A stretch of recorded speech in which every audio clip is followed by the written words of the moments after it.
দীর্ঘ 2 মাস ধরে বেতন না পাওয়া এবং বিভিন্ন দীর্ঘমেয়াদী দাবি আদায়ের দাবিতে বুধবার রাজ্য জুড়ে আন্দোলনে সামিল হন ত্রিপুরা MGNRIGA এমপ্লয়িজ ওয়েলফেয়ার অ্যাসোসিয়েশনের সদস্যরা।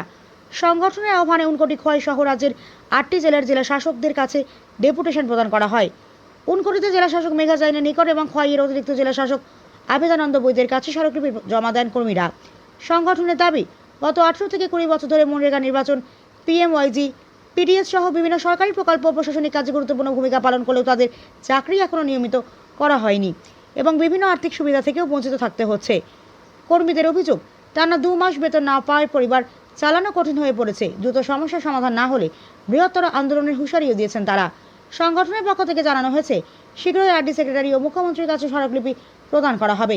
জেলা প্রশাসন দাবিগুলি উচ্চ পর্যায়ে পাঠানোর আশ্বাস দিয়েছে। ব্যুরো রিপোর্ট, প্রতিদিন ত্রিপুরা।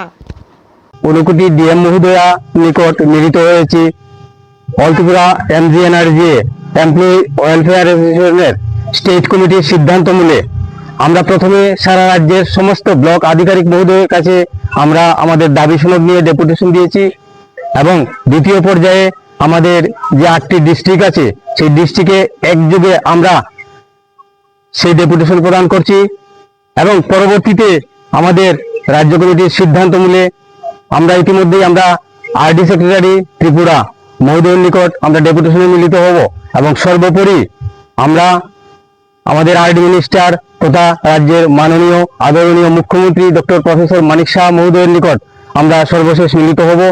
আমাদের যে এই দাবি সনদ, এই দাবি সনদের মধ্যে আমাদের প্রথম দাবি আছে আমাদের নিয়মিতকরণ। দীর্ঘদিনের দাবি, আমরা প্রথম থেকেই দাবি করে আসছি। আমরা আশাবাদী রাজ্যের যে সরকার, রাষ্ট্রপতি সরকারের কাছে আমরা আশা ব্যক্ত করছি আমাদের অতি সত্বর নিয়মিতকরণের যে প্রয়াস তা ফলপ্রসূ হবে। দ্বিতীয়ত, আমাদের যে মান্থলি আমরা স্যালারিটা পাই সেই স্যালারিটা আমরা যাতে প্রতি মাসের 3 তারিখের ভিতর আমরা স্টেবিলিটির টাইমেই আমরা সেই বেতনটা পাই। তৃতীয় দাবি আমাদের BGG রামজেতুকা মনরেগা পঞ্চায়েত ডিপার্টমেন্টের যে স্পন্সর স্কিম, এই স্পন্সর স্কিমের স্যালারি ইনক্রিজ করা।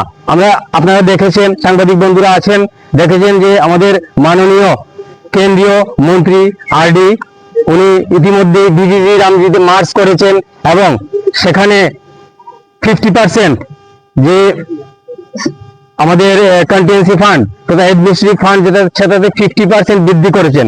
সেই মূলে আমরা জোরালোভাবে দাবি রাখছি আমাদের স্যালারি যাতে সেই অনুপাতে বৃদ্ধি করা হয়।